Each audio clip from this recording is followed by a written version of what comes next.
Dans les mangas shonen, la souffrance forge le héros. Mais dans les seinen, la souffrance déforme, elle ronge, elle consume, elle brise. Aujourd'hui, on entre dans la tête de ceux qui ont tout perdu, sauf la capacité de se relever. Voici 5 personnages qui ont traversé l'enfer. Numéro 5, Ken Kaneki, Tokyo Ghoul. Ken Kaneki, c'est pas un héros, c'est un cobaye, une erreur, une victime. Un jour, il voulait juste boire un café avec une fille, et le lendemain, il n'était plus humain. Torturé par Jason, enfermé dans son propre esprit, obligé de renier son identité, Kaneki ne devient pas fort, il devient fou. Il crée une nouvelle version de lui-même pour survivre. Une version sans peur, sans émotion, sans pitié. Mais cette carapace, c'est pas de la force, c'est un cri silencieux. Au fond, Kaneki veut juste être accepté. Il veut aimer, être aimé, mais il ne sait plus comment.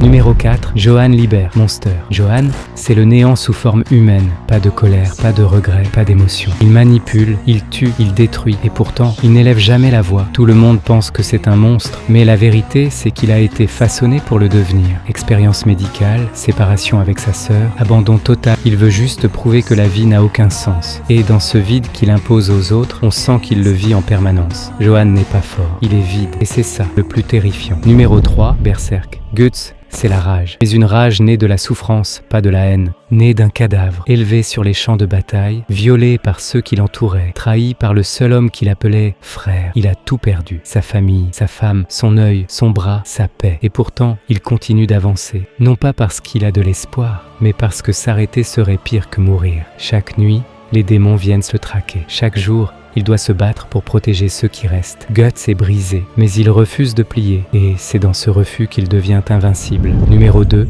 Musashi Miyamoto, Vagabond. Musashi, lui, ne s'est jamais considéré comme brisé. Il pensait être un guerrier. Mais à chaque duel, à chaque mort, il comprend que la vraie guerre n'est pas sur le champ de bataille. Elle est dans sa tête, dans le silence après les combats, dans la solitude qui l'écrase quand tout le monde est mort, sauf lui. Il se bat pour être le plus fort, mais il ne sait même pas ce que ça veut dire. Il tue pour exister. Mais plus il avance, plus il réalise qu'il est vide. Dans Vagabond, chaque chapitre est une chute vers l'introspection. La force brute laisse place au doute, à la honte, à la douleur de ne rien ressentir après un combat. Musashi n'est pas juste un sabre, il est une âme perdue qui cherche une réponse dans le sang.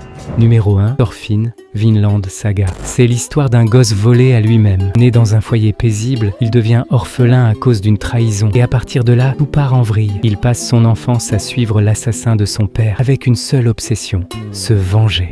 Mais quand cette vengeance lui échappe, il ne reste plus rien. Plus de but, plus de rêve, plus d'identité. Il devient esclave. Il sombre dans la torpeur. Il rêve de mort toutes les nuits. Mais c'est là que Vinland Saga devient unique. Thorfinn va renaître. Non pas en guerrier, mais en pacifiste. Il décide de ne plus jamais tuer. Non pas par faiblesse, mais par conviction. Et c'est là que sa vraie force commence. Thorfinn a été brisé, mais il a reconstruit quelque chose que peu d'hommes atteignent, la paix. Ces personnages ne sont pas des modèles de réussite. Ils sont des témoignages, des preuves que même dans les ténèbres, il y a des hommes qui tiennent debout, pas parce qu'ils sont invincibles, mais parce qu'ils refusent quand de céder. Dis-moi en commentaire lequel de ces personnages t'a le plus marqué. Abonne-toi si t'as kiffé l'ambiance, et surtout, reste solide.